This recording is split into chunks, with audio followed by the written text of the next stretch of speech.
Chapter 1. Let's get a divorce. Here's $100 million. Ethan is coming back. My wife, Victoria Hawthorne, slid a divorce agreement in front of me. I was completely floored. I'd been transmigrated into a novel, cast as the pathetic doormat of a second male lead in a contract marriage plot. According to the original story, I was supposed to be a spineless loser, unable to bear leaving Victoria Hawthorne. She was an icy CEO, a goddess as radiant as the moon, and I got $100,000 a month in doormat money. Who wouldn't want a life like that? But right now, I definitely didn't 3 years in a contract marriage and I couldn't even touch her. It was all because Victoria had an idealized first love enshrined in her heart, Ethan Sterling. To her credit, she had a strong moral compass and wouldn't physically cheat during the marriage. But damn it, emotional cheating is still cheating. All right, I couldn't really complain about that part. It was a contract marriage, and she paid me. Smack, smack, smack, I slapped myself hard across the face 3 times, cursing myself internally. This is what you get for reading novels on trashy tomato novels. This is what you get transmigrated, aren't you, doormat cuckold? My greatest weapon is the line, "I don't love you anymore." How pathetic this was, a story about a total pushover. You couldn't even call it a redemption arc, because the name Victoria Hawthorne was never associated with the word regret. Even if she did feel regret, she'd just grit her teeth and charge forward. The whole trope of the female lead groveling to win back her man? Bullshit. Victoria Hawthorne never chased anyone. Hey, into self-torture are we? Sincere Thompson, you might as well try playing hard to get. Victoria's cold mockery snapped me back to reality. It was just a divorce agreement. I'd sign it. Even if God himself came down, I was signing this thing today. CEO Hawthorne, I can sign the agreement, but you have to agree to one condition. Victoria smirked, shrugging off her nightgown. You want to screw me once? You're not worthy. With that, she tossed the gown in my face, a sweet, intoxicating fragrance washing over me. I swear, in that moment, the man in me felt terrifyingly strong. Victoria, oh Victoria, a man and a woman alone in a room and you dare to tempt me like this? I calmed myself down. I really didn't dare force her. Even though the novels on trashy tomato novels were full of CEOs who were lovesick idiots. This was the real world now. Even if it was a world from a book, it was real. The moment Victoria screamed, people would burst in. This wasn't some brain-dead fantasy plot. I threw the nightgown to the floor and stomped on it, as if I were trampling all over the high and mighty CEO herself. Victoria curled her lip in disdain. Just sign it. Don't hold me up. I have to take a shit, see? The icy CEO, so aloof in public, was this crude at home, in front of me. I was her contract husband. I was also her dog. Do you care about a dog's dignity? Thankfully, as arrogant as Victoria was, she'd never actually done anything truly humiliating to me. No whips, no forced kneeling, no making me act like her idealized first love. She had a baseline of decency. After 3 years of living together, she had become more and more casual about ordering me around at home. Things like washing her underwear, giving her massages, bathing her. But I could only look, not touch. 3 years had passed, and I still hadn't consummated the marriage. Pathetic. But luckily I had transmigrated, and I wouldn't be such a doormat. I picked up the pen. I already knew the terms by heart. $100 million in cash, a villa, 2 cars, and a couple of commercial properties. The original Sincere thought he loved Victoria, so he wouldn't sign. But I didn't love her. And with this much compensation, I'd sign it even if it killed me. Sincere Thompson, after writing my name, I quickly pressed my thumbprint. Perfect. Victoria smiled faintly, a hint of appreciation in her eyes. Not bad, Sincere Thompson. All right, what's your condition? Anything but my body. Victoria was still a virgin. Her upbringing and character meant she maintained her principles when it came to love, and I was about to shatter her so-called love. I'd signed. We were getting divorced. I no longer had to grovel and please her. I pulled out my phone. I have a gift for you. You have to promise to watch it with me. Victoria was like an ancient emperor. Her word was her bond. She was a person who valued her integrity, at least on the surface. She was true to her word. She nodded. You have 10 minutes. I dialed her assistant's number. Assistant Foster, CEO Hawthorne needs you to send me the number for the cleaners. You have 1 minute. Victoria's expression turned serious. What are you planning? The so-called cleaners were the dogs kept by wealthy families. They handled matters outside the bounds of the law. If someone like me dared to force myself on Victoria, my fate would be left to these dogs, torn to shreds. I didn't say anything, just waited quietly for the call. Soon a number was sent to my phone. At the same time, Victoria's phone rang. It was Assistant Foster. She answered, simply said she understood, and hung up. Chapter 2. The number was local to Seacliff City. I dialed it and put it on speaker. The person on the other end seemed to know it was me. Mr. Thompson, your orders? I wasn't surprised. On paper, I was still Victoria Hawthorne's husband. $10 million.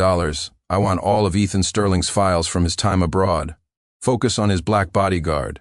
The person on the other end hesitated for a long moment. Is CEO Hawthorne there? Victoria's voice was cold. Make it 20 million.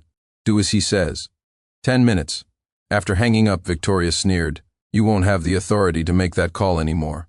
Do you think I haven't investigated Ethan? He was studying hard in the States, earned his master's from Columbia University. He's one of the top investors in Silicon Valley.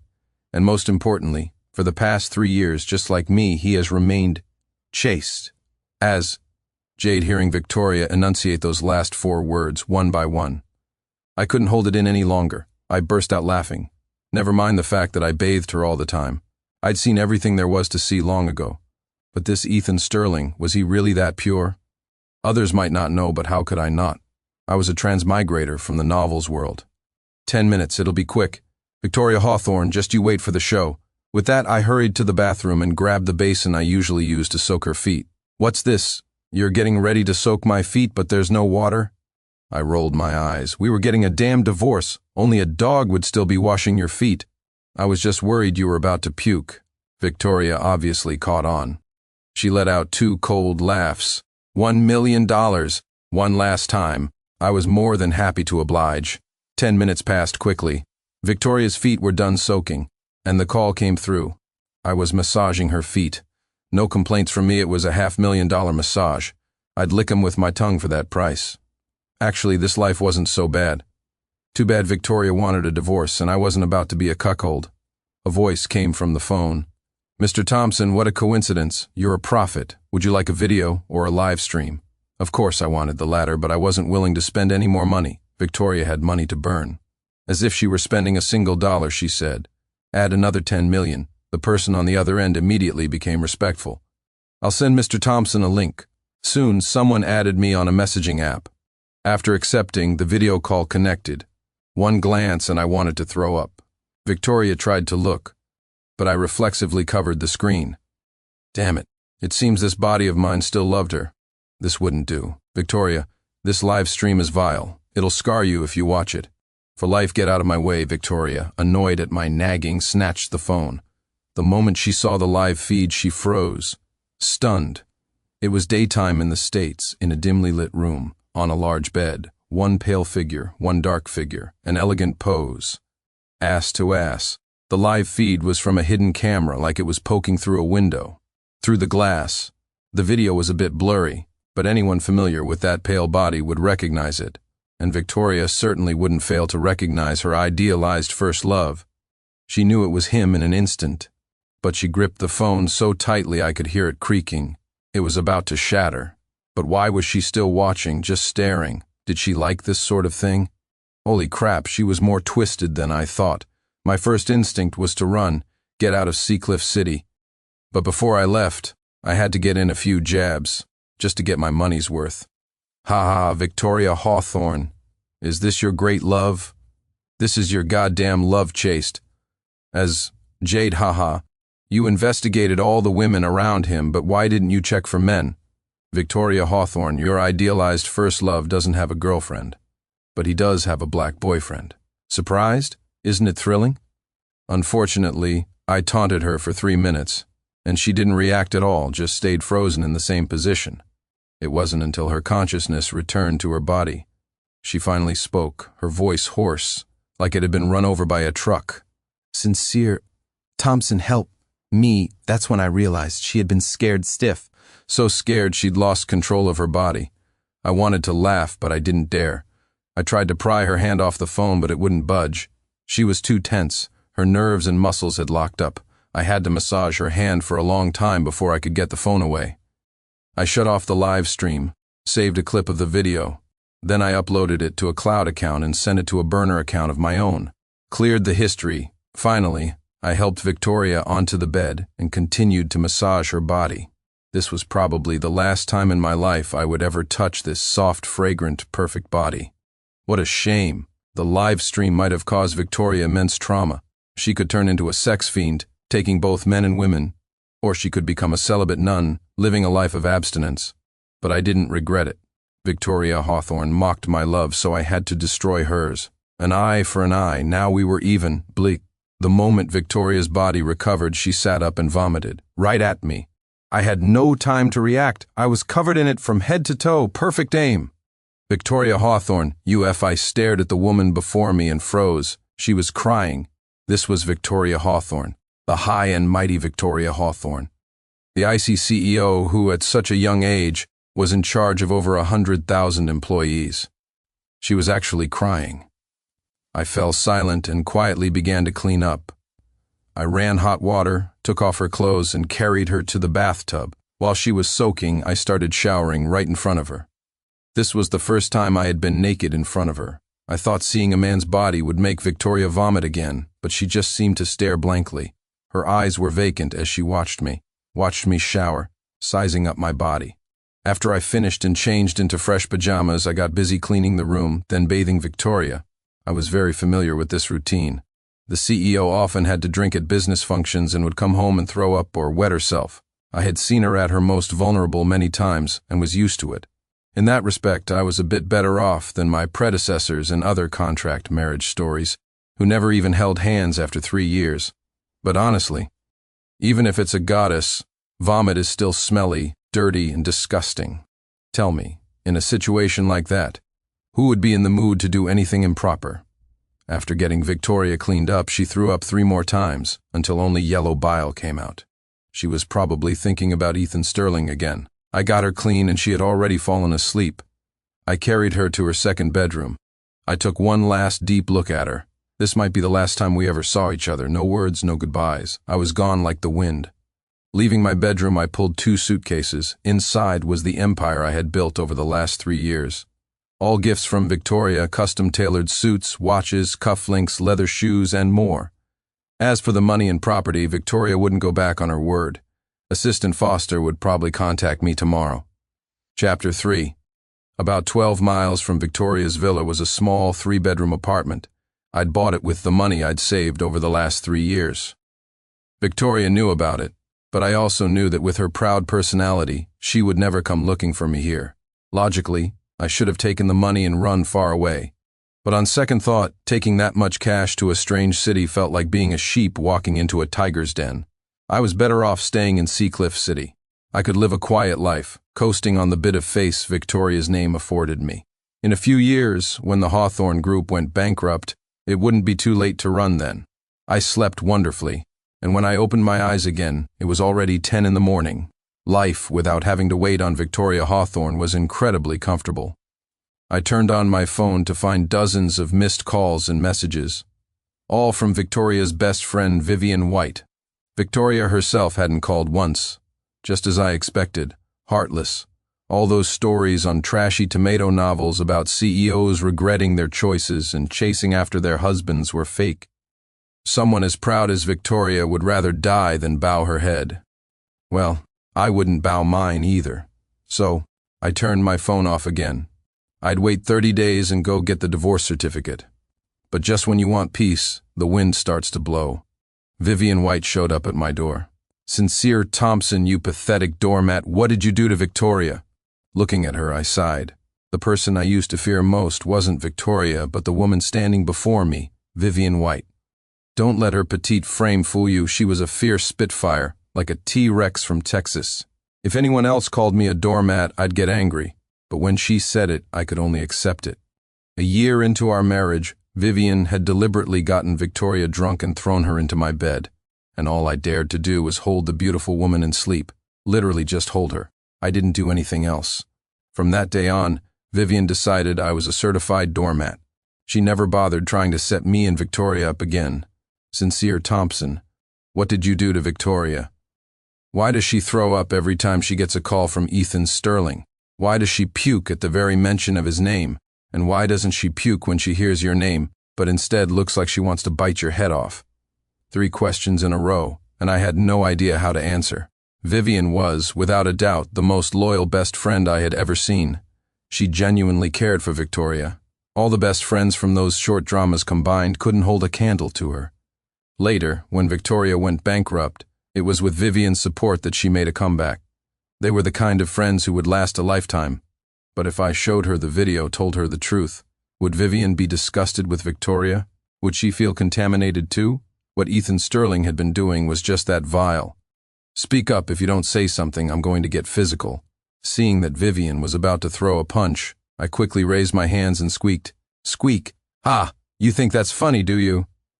Vivian's fist, small as a beanbag, finally came down. It felt like being hit by hailstones. It hurt a little. 5 minutes later, a panting Vivian tossed a card at me. $1 million. That's for one. You've got 9 more coming. 10 beatings for $1 million.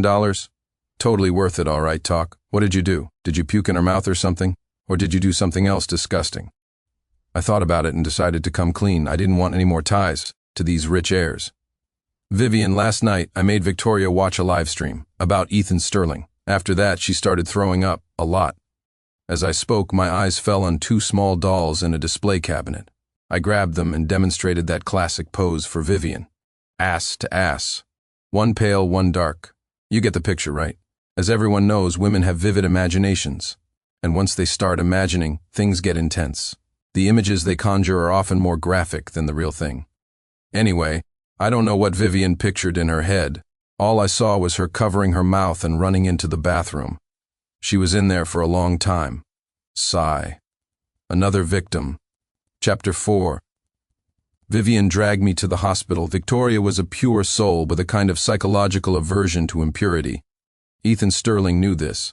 On the surface, he didn't dare mess around abroad, rejecting the advances of all women, so Victoria believed her idealized first love was staying chaste for her. Little did she know, he didn't have a girlfriend, but he did have a black bodyguard who was more than just an employee. Yesterday's live stream was the nightmare of Victoria's life. The thought of it made her sick, so she fell ill.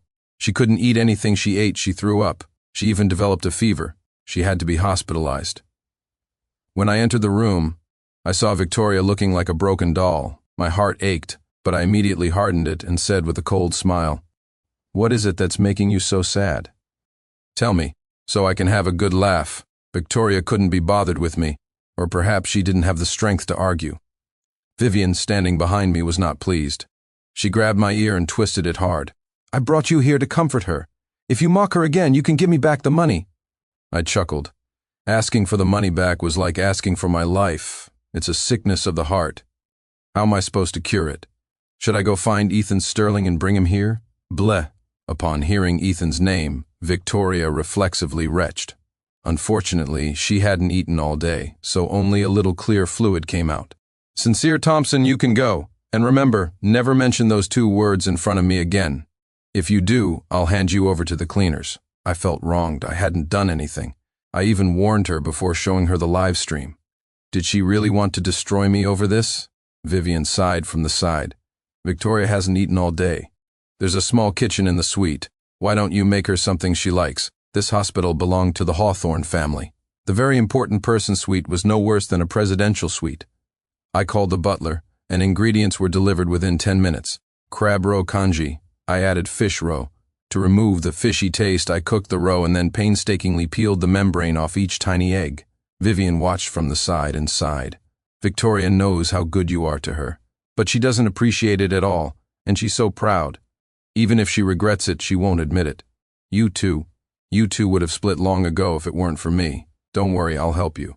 To be honest, I wasn't that keen on getting back with Victoria anymore. The status gap was just too big. It made me feel insecure and sensitive. I had no confidence in our marriage. Today it was the idealized first love. Tomorrow it could be a junior assistant, and after that maybe some underclassmen.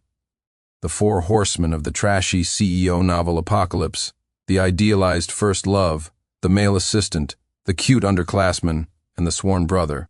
Oh, and the doormat husband. Victoria had already checked one off the list, and I was not a doormat. At the very least, I wouldn't let myself be cuckolded. The congee was ready. Once it had cooled a bit, I brought it to Victoria myself.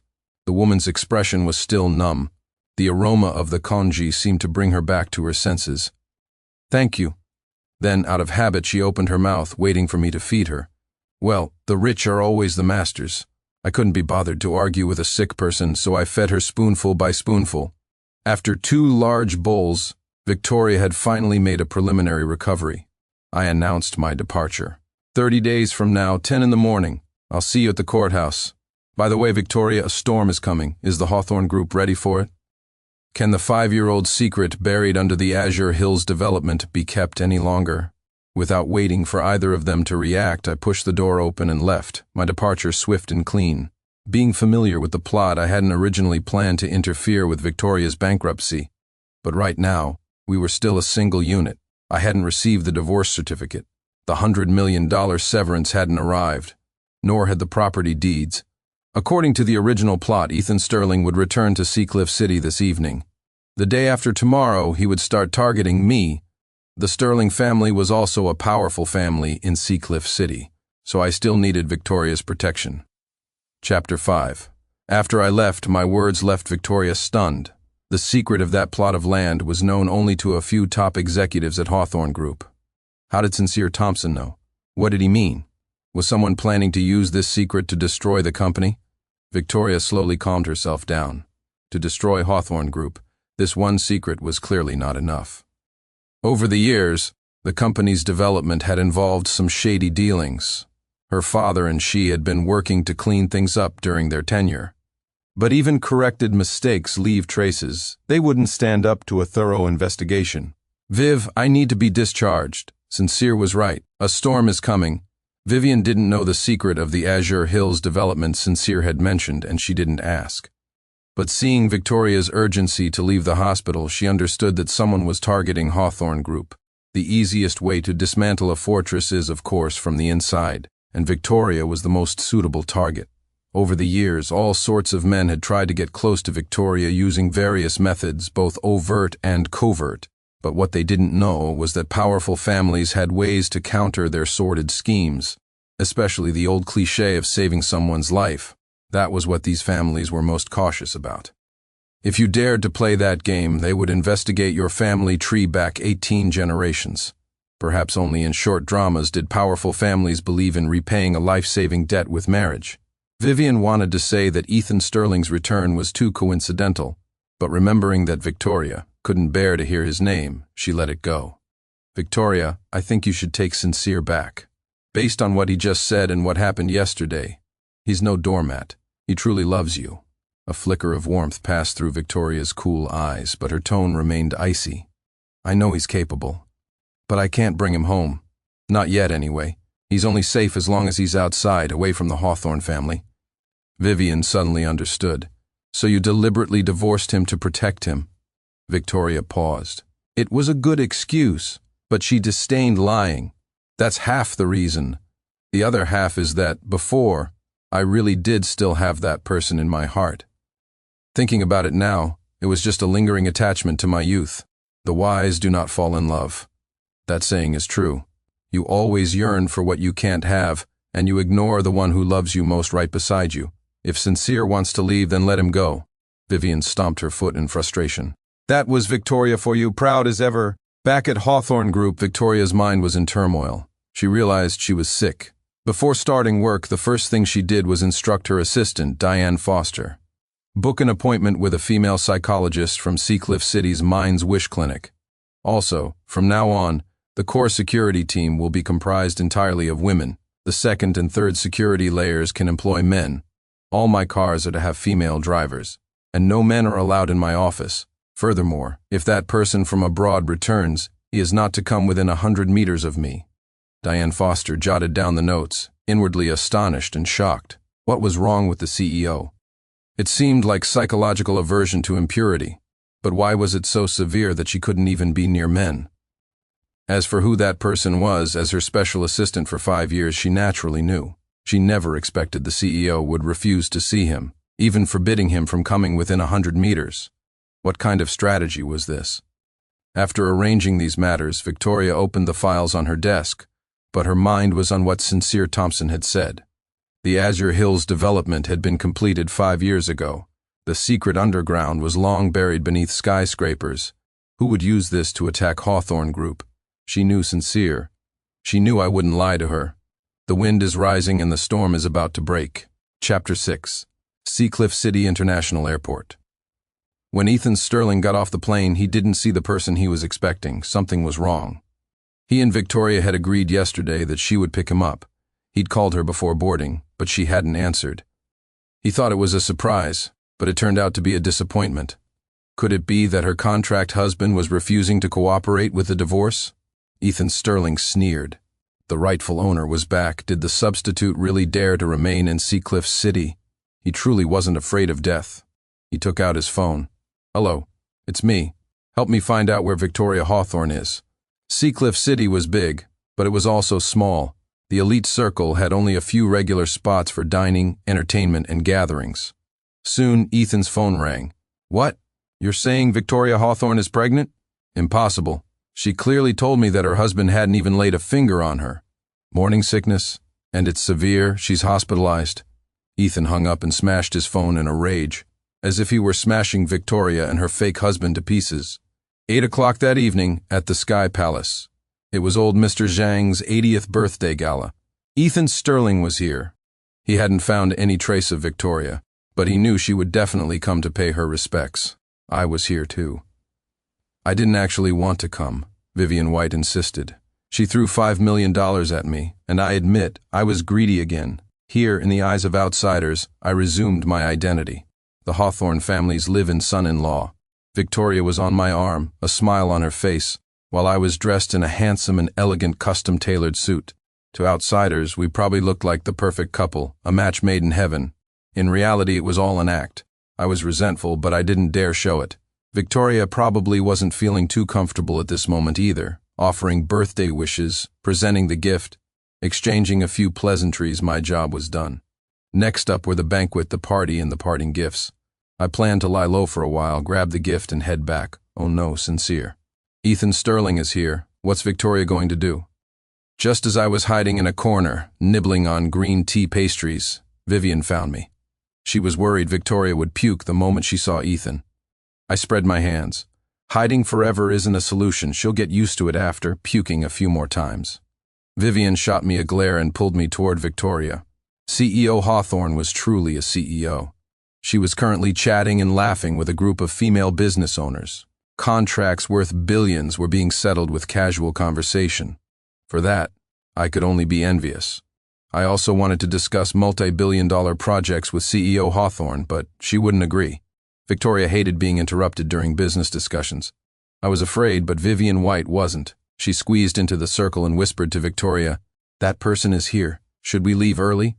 Victoria truly wanted to flee, but she couldn't bring herself to leave. She was the CEO of Hawthorne Group, with over 100,000 livelihoods depending on her. She had a responsibility. She needed to secure a few more contracts tonight. It was her duty. Tell Sincere not to stray too far from me. If I need to puke, I'll puke on him. Vivian was speechless. "Girl, are you even human?" Victoria gave a mysterious smile.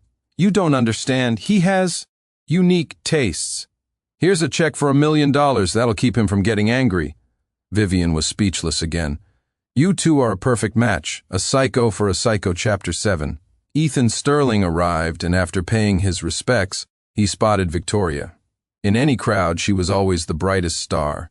He had planned to go over directly, but Victoria was in a business discussion, so he stood quietly to the side, waiting. A faint smile played on his lips. His eyes held a mix of emotions, 30% love, 50% admiration, and 20% mockery, as if Victoria wasn't just his lover but also his employee. Then, his gaze shifted, and he finally saw me, Sincere Thompson. Ethan couldn't resist. He grabbed a glass of wine and walked over to me. "Sincere Thompson, I'm Ethan Sterling." I pretended not to know him, giving a polite nod but ignoring him otherwise. After all, we had never actually met. Just then, a few of Ethan's friends gathered around. They were all from the elite circle and understood what Ethan was trying to do. One of them smiled faintly. "Mr. Hawthorne, your cuff is a bit wrinkled. Did the maid at home miss it?" I gave a faint smile. Damn it, mocking me for being poor, trying to disgust me. "Mr. Ford, the road back to your family's old estate is full of potholes. Walk it too often and you might take a nasty fall." The moment I said that, the scene fell silent. Only the so-called Mr. Ford, struggling to keep his composure, shouted, "Bullshit, how dare you spread rumors?" I chuckled softly. Truth isn't determined by who has the loudest voice. A loud voice just means you have a guilty conscience. Mr. Ford retreated. If that news got out, it would be more than just a matter of ruining his reputation. Seeing this, the others quickly followed Mr. Ford and left. They didn't even say goodbye to Ethan as they went. Ethan was furious. He hadn't expected me to scare off his friends with a single sentence. He moved closer to me and, pretending it was an accident, knocked a wine glass out of a passing guest's hand. "Oh, I'm so sorry. Would you mind cleaning that up for me, Mr. Thompson? I have to go chat with Victoria. Mr. Thompson wouldn't be so petty as to refuse to help, would he?" I smiled, but inside I wanted to slap him silly. He was going after my wife and leaving me to clean up his mess. Damn it, who the hell did he think he was? What a malicious trick. If I bent down to clean it up, I'd be acting like a servant in public. It would be a loss of status. I was the Hawthorne family's son-in-law. My every word and action represented the Hawthornes. I smiled and refused. "I'm sorry, but my wife was in her fertile window a few days ago. I hurt my back. It hasn't healed yet." The guest whose glass was knocked over, a middle-aged man, hadn't left. He knew we were sparring. He was deliberately staying to watch the show. When he heard what I said, he burst out laughing, gave me a thumbs up, and then walked away. Ethan, who was still standing there, had a face as black as thunder. 3 words echoed in his mind. Fertile window, fertile my ass. He couldn't take it anymore and strode quickly toward Victoria. When he was 3 steps away, he opened his arms, ready to embrace her. He said with deep emotion, "Victoria, I'm back." Who knew that the moment Victoria saw him, her face turned visibly pale. Seeing him reach out to hug her, Victoria retched. But to vomit filth at an event like this would be disrespectful to the host. Luckily, I was quick. I rushed to her side with a small paper bag. Victoria was already the center of attention. Her retching instantly drew the eyes of most of the guests. They were all adults. Everyone knew what it meant when a woman threw up. Ethan knew too. He stared like a fool at the heaving Victoria. The phone call from the airport flashed through his mind. "Victoria has morning sickness. She's pregnant." Ethan stumbled back 2 steps in shock. He had painstakingly played the part of a devoted lover for 3 years, returning ready to make his grand move, and absorb both Hawthorne Group and Victoria Hawthorne in the process. But how could this bitch be pregnant? On what grounds? Why? Ethan was so angry he wanted to slap Victoria, to kick the bastard child out of her belly, to kill her contract husband. But he had to restrain himself. He walked up to Victoria. "Victoria, are you pregnant? I don't mind." As Ethan said it, he felt his heart bleeding. The hatred was immense. The people present watched Ethan with amusement. Now this was true love. Even I had to admire him, as expected of the man Victoria chose as her idealized love. He had some thick skin. Vivian White stepped forward, standing in front of Victoria. "What the hell kind of rumor are you starting? Your mother's the one who's pregnant. Open your damn eyes and look properly. Victoria feels sick just looking at you. If you have any self-respect left, then get lost. The further, the better." Under the crowd's mix of amused, contemptuous, sympathetic, and curious gazes, Ethan could only try to save face. "Victoria, you get some rest. We'll meet up another day." Unfortunately, Victoria was still in the throes of physiological nausea, and it seemed quite severe. She didn't even glance at him. As Ethan left, Victoria slowly returned to normal. For a second, a wave of sadness had washed over her. Just 2 days ago, they were whispering sweet nothings to each other over the phone, and now she felt sick just hearing his name, let alone seeing him in person. That live stream was a shadow that would haunt her for life. "Sincere Thompson, you're a ruthless man. Satisfied now?" I couldn't help but let out a small chuckle, then quickly composed myself. "You can't blame it all on me. All I can say is, you both had it coming." Victoria was a bit weak. She took the water Vivian handed her. Just as she was about to drink, she suddenly remembered something. "You didn't drug this, did you?" Vivian rolled her eyes in exasperation. Ever since that time she'd put her best friend in Sincere's bed, Victoria had been extra cautious about anything she handed her. Victoria Hawthorne, in your current state, do I even need to drug you? Just look at yourself. What a wreck. Sincere could knock you out in 3 minutes. I was dumbfounded. Vivian was truly a woman of valor. When she was angry, she was like a battle-hardened mom. She'd say anything, no holding back. Victoria gave a sheepish smile, took the glass, and only dared to speak after finishing the water. There, I drank it. Chapter 9. A week passed after the birthday banquet. I hadn't contacted Victoria or Vivian. I had nothing to do all day. I thought about getting a job, but I was afraid I couldn't handle a boss's attitude. More importantly, what boss would pay as much as Victoria? Comparing the two, I decided to work for myself, making short videos. I was a transmigrator, after all. All the songs from my original world were original compositions in this one. I could plagiarize freely. So I spent a little money, found someone to arrange and record a few songs. Just a few days after uploading them to various platforms, I became a minor internet celebrity. And the profits from the songs were truly delightful. I never thought making money could be this easy. I no longer had to bow and scrape before Victoria. And Vivian White, I was going to throw her money right back at her. I thought my good days would just keep rolling on. But one night, I went to sleep and woke up back in Victoria Hawthorne's villa. On her fragrant, soft, massive bed. It would have been perfect if my limbs weren't bound by iron chains. All right, I shamefully admit I was still thinking about her body. You're awake, Sincere Thompson. Don't blame me for this. This is all your own doing. You have to pay for it. I was terrified. Victoria, clad in a nightgown, sat on top of me. She was wearing nothing underneath. I was completely naked. The morning sun was awakening the world, and my body answered spring's call. Why are you so thin? What are you doing? Hearing my subconscious concern, Victoria was touched, but it didn't shake her resolve. One word, one thrust, and she was home. I was instantly speechless. What the hell was this? You can do this? Looking at Victoria's bloodshot eyes and the clear tears at their corners, I could only remain silent. A strange thought crossed my mind. Yandere, less than 3 minutes later, Victoria dazedly rolled off me, dissatisfied. So it was you who couldn't last more than 3 minutes, I'm going to tell Viv. It wasn't me. My face turned beet red with embarrassment. I whispered, You know, men have a first time too. Victoria's eyes lit up. She kissed me. She smiled, and the dim room seemed to fill with a brilliant white light. That's perfect.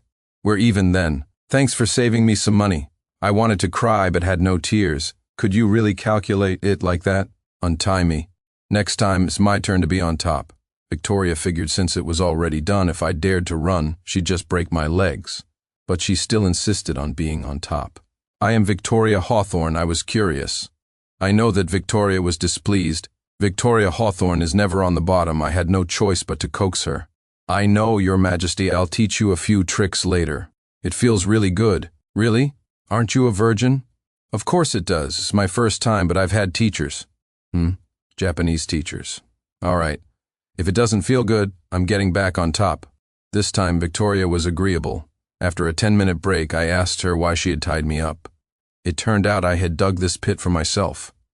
Victoria was sick, a psychological illness, and I was her medicine.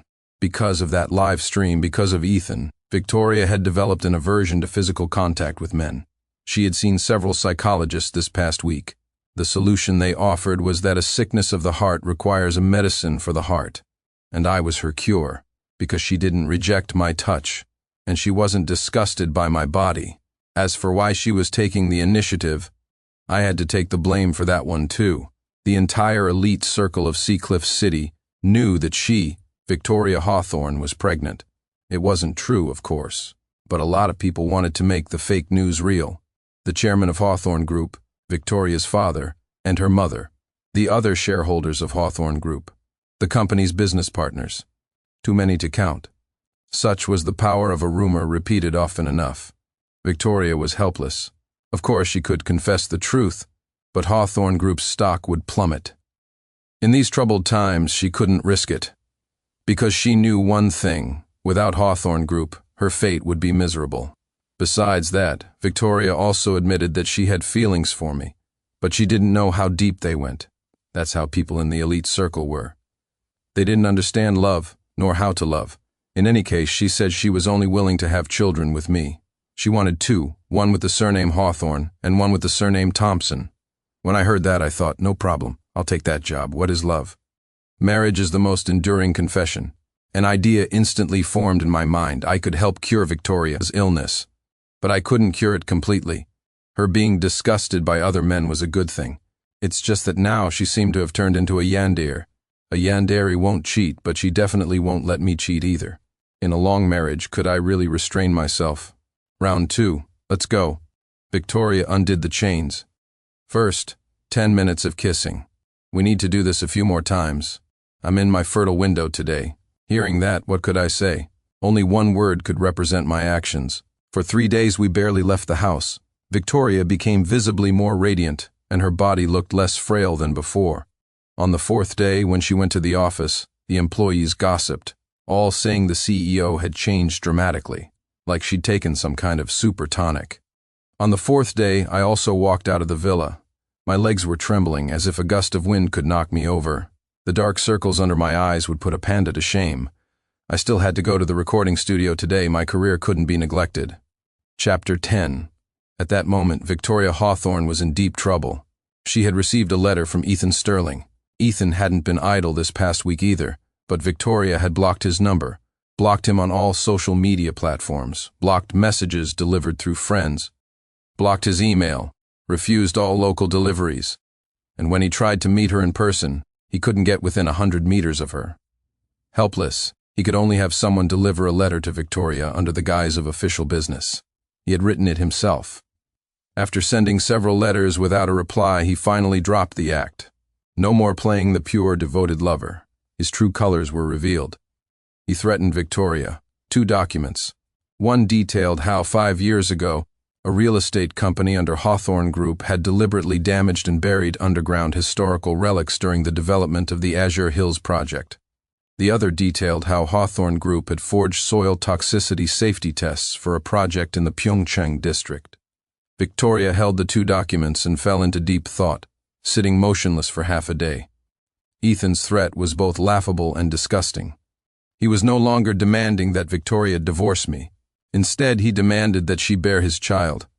Ethan had already learned that Victoria would vomit at the mere mention of his name or sight of him. He guessed that she must know about his dark past, so all he wanted was a child. With a child, he would have a reason to enter Hawthorne Group. Then he could trigger a few more scandals, drive down the company's stock, short sell, merge, restructure, and in the end, Hawthorne Group would go bankrupt. After his family, the Sterlings, swallowed Hawthorne Group. Who in Seacliff City could challenge their position as the top family? At that point, even if he publicly announced his sexual orientation, who would dare to laugh at him? Their plan was meticulous, but its execution was slow. Chapter 11. It had been 3 days since Victoria received Ethan's letter, and she hadn't replied. Today was the deadline. The Hawthorne family estate in the study. The family patriarch, Arthur Hawthorne, Victoria, her mother Eleanor, and Vivian White. And of course me, just there to fill a seat. Previously, I wouldn't have been qualified to attend a family meeting like this. But this time, Victoria insisted I join. She said I was part of the family, that I was the pillar of the household, that I was the future father of her child. Seeing as she was flattering me so much, I gave her the courtesy. Perhaps, after learning what I'd done, Arthur and Eleanor's opinion of me had changed significantly. They were as affectionate, as if I were their own son.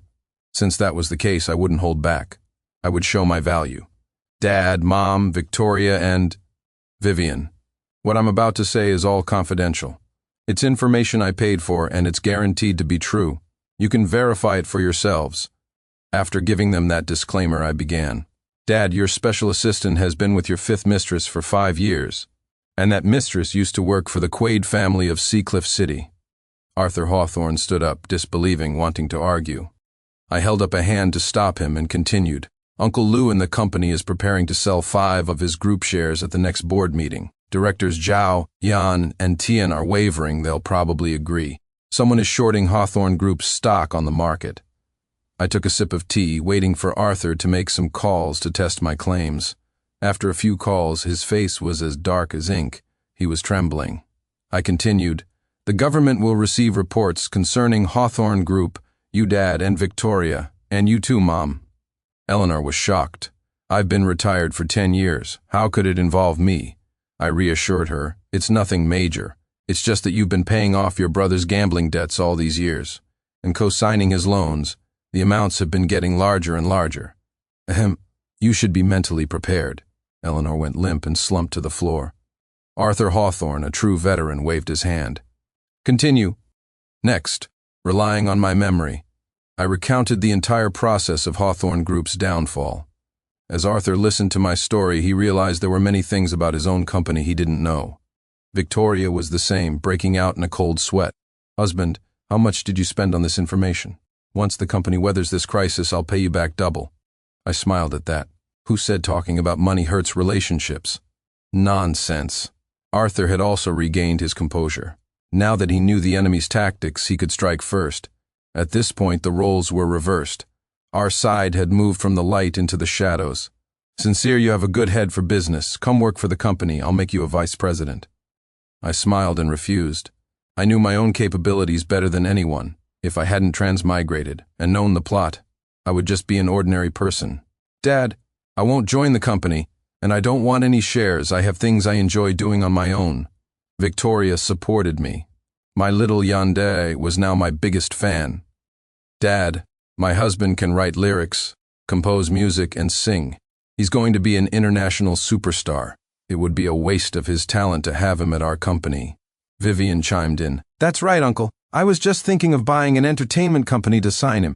Victoria's yandere meter instantly maxed out. My husband, I'll just buy him an entertainment company myself. Vivian wouldn't back down. What do you know about the entertainment industry? Do you have time to keep an eye on him? I'm offering to watch him for you and you're not even grateful. Look at you, you wreck. Can you even last 10 minutes? Victoria was defeated, but she managed to say through gritted teeth, You're not stealing him from me, Vivian just scoffed. I didn't dare say a word. Arthur Hawthorne sipped his tea, and Eleanor Hawthorne offered me a cigarette. Chapter 12. Half a month later, the war between the Hawthorne, Sterling, and Quaid families came to a close. Hawthorne Group had a narrow victory, but its main forces were intact, and it was already rapidly consuming the spoils of war. Ethan Sterling, who had once been so arrogant in front of me, was now locked up in a detention center. One day, bored, I went with Vivian White to see him. I wasn't sure what he'd done, but he could be facing a life sentence. Are you here to mock me? Is this fun for you, kicking a man when he's down? Vivian spat at him, but the glass partition blocked it. I came to see when you're going to die, and to show everyone in our circle what a pathetic state you're in as a lesson. I chuckled and took out my phone. Ethan, didn't you want to know why Victoria pukes every time she sees you? Here, take a look at your masterpiece. The moment the video started, the vile images made Ethan feel as if he were in a different world. His expression went blank. You arranged for someone to secretly film this? I smiled faintly. I was the mastermind, but Victoria was the one who paid for it. Ethan's face grew even paler. Then our plan. I immediately adopted a respectful tone. My father-in-law is wise and brilliant. With that, Ethan lost all desire to speak and requested to end the visit. As he was leaving, he turned back, his hateful gaze like a knife. Sincere Thompson, we'll meet again in the next life. I was startled. A fight is fine, but you better be damn clear about which kind of fight you mean. Fucking faggot. Half a month later, a shriek came from the bathroom. I thought something had happened to Victoria. I found her holding a pregnancy test stick, excited. Husband. Look, 2 lines. I knew what 2 lines meant. I immediately swept Victoria up in my arms. I had been doting on her constantly, and she had become fuller than before, soft and fragrant. Victoria snuggled into my arms. Husband, I can't sleep with you for the next 3 months, she pouted. I'm afraid I won't be able to control myself. I patted her. I'll endure it with you, honey. Victoria's eyes turned crimson. Thank you, husband. The next morning I woke up to a familiar scene. My 4 limbs were chained to the bed. Victoria woke up slowly, looking deceptively innocent. Husband, if I tie you up, I won't have to worry about you cheating. I was helpless. This was the downside of a yandere too clingy. I regretted it. I should never have bought that live stream video, and yet I was glad I did. Unfortunately, life doesn't give you do-overs. Cherishing the present is the greatest happiness.